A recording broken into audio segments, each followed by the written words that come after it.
Hey guys, so this week we are going to be wrapping up lesson or unit 7 and beginning unit 8.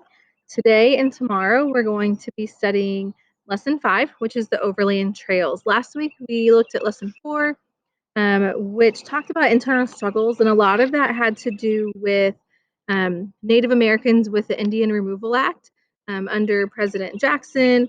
Um, we looked at the Trail of Tears and the Seminole Wars. Hopefully, you were able to watch those videos in Brain Pop. The birds are really loud outside right now. But those videos, if you weren't able to watch those, I would recommend going back, create that Brain Pop account, or see if you can find some other videos with mom or dad just to watch and learn a little bit more, because there's so much more to the story than what is in our textbook. There's also some really good historical fiction novels that you can read um, from this time period. Okay, so if you're interested in finding a book that you could read about the Trail of Tears or the Indian Removal Act, just let me know and I can get that for you. Okay, so today we're reading the first part of the Overland Trails. And before we begin, I just want to go over a couple of vocabulary words. We're going to be looking at the word wagon trains. And basically, a wagon train is just when there was more than one family traveling together. They oftentimes found that if they traveled in a wagon train, they had more protection, they might have more food, they would have extra people in case of any type of attack, whether it was from an animal, um, mountain men who might have been out just trying to find food, and even Native American tribes. Another vocabulary word is manifest destiny. And this was actually like a really greedy thing for Americans to believe. Manifest destiny was kind of this belief that the United States, the people of the United States, had the right to live wherever they wanted, to claim the land as theirs. Like I said, it was kind of greedy. It was but just this idea of expansion. And so, in a way, it was positive in the fact that our borders grew, that we were able to um, expand our borders and have more area. But then also, in a way, it was kind of negative and just the thought behind it. The third vocabulary word we're going to get to today is overland wagons. And a lot of times the wagons, um, they carried all of their things. Okay, we talked about Conestoga wagons, and they called these prairie schooners, just their transportation that they had. All right, I'm not going to read through the lesson today because you should be doing that. Okay, but just kind of do some follow up.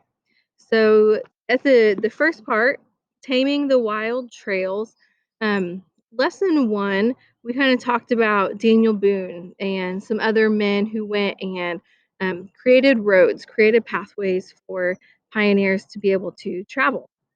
And so over time, the land that they used to travel became roads, and they were able to smooth the grass, cut down trees, and make it easier for people to travel. And you can see a picture on page 272. You can see a picture of a wagon train and kind of what that might have looked like.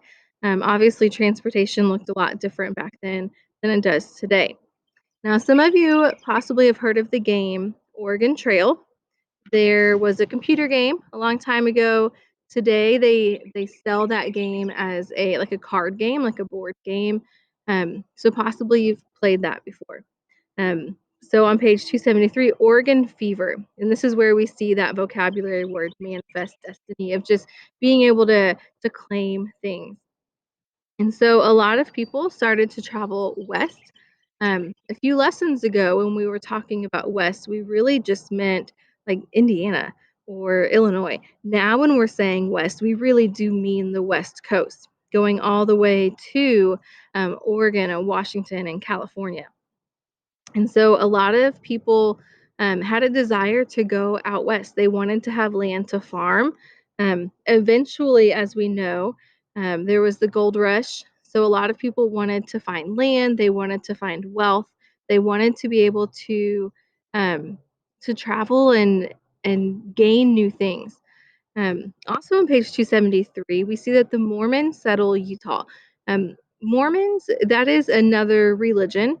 Um, so the if you want to learn a little bit more about that, you can talk to your parents, but it's a religion similar to um, they have some similar beliefs to what we have, but there's some differences. But in Utah today, there's still a very large Mormon population. And so um, as we know, back in the 1600s, a lot of Europeans came to the North American continent because they wanted to get away from religious persecution. And that was the same thing for a lot of Mormons. They were trying to get away from religious persecution, and so they would travel west, and a lot of them ended up going to Utah. All right, also on page 273, I want you to pay attention to that map and answer those questions. And the first one is just circling the Oregon Trail, finding that on the map. And then number two, which trail went the furthest south? And so kind of take a look at that because a lot of times we don't think about the fact that there were other routes that people took. We just talk about the Oregon Trail, but there were a lot of routes that pioneers took because they weren't all heading in the same direction. And then number three, through which mountain range did most of the trails pass? All right, on the next two pages, life on the Overland Trails. Here you're going to see a lot of pictures of what the wagon looked like, what it looked like on the inside, what did they have. And you can also see jobs that the men, women, and children had. And so the men, they were pretty much responsible for making sure that their family was safe.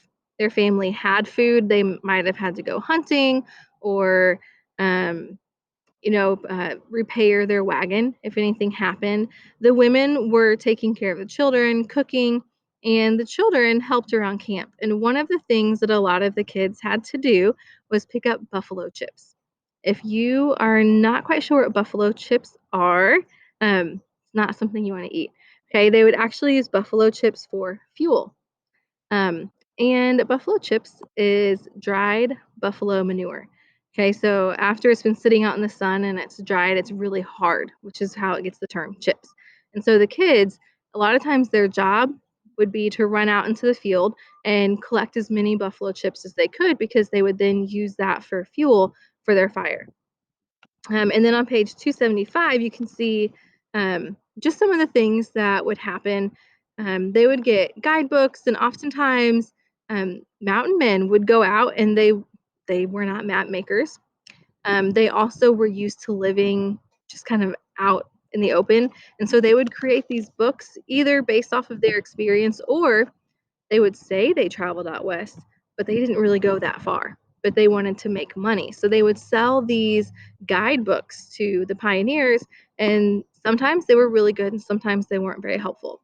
Another thing that they would experience is severe weather, whether that would be snow, thunderstorms, and you can see in the picture on page 275 that during a storm, they would have to take the cover on their wagon and um, stake it down into the ground because they wanted to be able to keep everything in their wagon.